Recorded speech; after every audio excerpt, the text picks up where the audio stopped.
ভাই মদ খাওয়ার আসরে, ঠিক আছে, মদ খাওয়ার আসরে যদি কখনো বসে থাকো তো দেখবা এমন একজন থাকবে, মানে আসরে একটা ব্যক্তি এরকম থাকেই যে খালি বড় বড় কথা বলবে, যে আমি এই করেছি সেই করেছি, আমার 2 4 5টা গার্লফ্রেন্ড এই সেই, মানে সব কিছু বলবে ও, ঠিক আছে, এরকম একজন থাকবেই।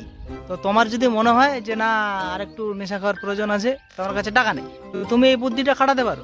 ওকে শুধু ফুস করে বলতে হবে যে ভাই দেখ, তোর গার্লফ্রেন্ডের নাম্বার কিন্তু আমার কাছে আছে, ওর সঙ্গে কিন্তু আমি কথা বলেছি, বাস, আর কিছু বলতে হবে না। তার সঙ্গে সঙ্গে দেখবো আর রিয়াকশনটা এরকম হবে, কিছুক্ষণের জন্য এরকম হবে, তারপরও অন্যদিকে কথা ঘুরিয়ে দিবে, এই ভাই তুই আমার বন্ধু হয়ে যা, আমার নে না কেন গার্লফ্রেন্ড, কোনো চাপ নাই আমার, ঠিক আছে, আমার আরো 2 3 4টা আছে, আমি মানে এইভাবে ও ডায়লগ দেবে।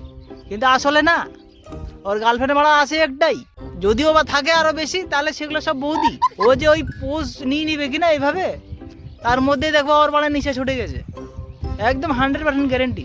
ও তারপরে বলবে বাড়াই আরো মাল খাবো, নিয়ে আসো, যা আমি টাকা দিচ্ছি, 100% ঘটবে এটা। ফ্রিতে মাল খাওয়া তোমার হয়ে গেল, ঠিক আছে, তো এই বুদ্ধিগুলো আমরা শিখে নাও, কাজে লাগবে তোমার।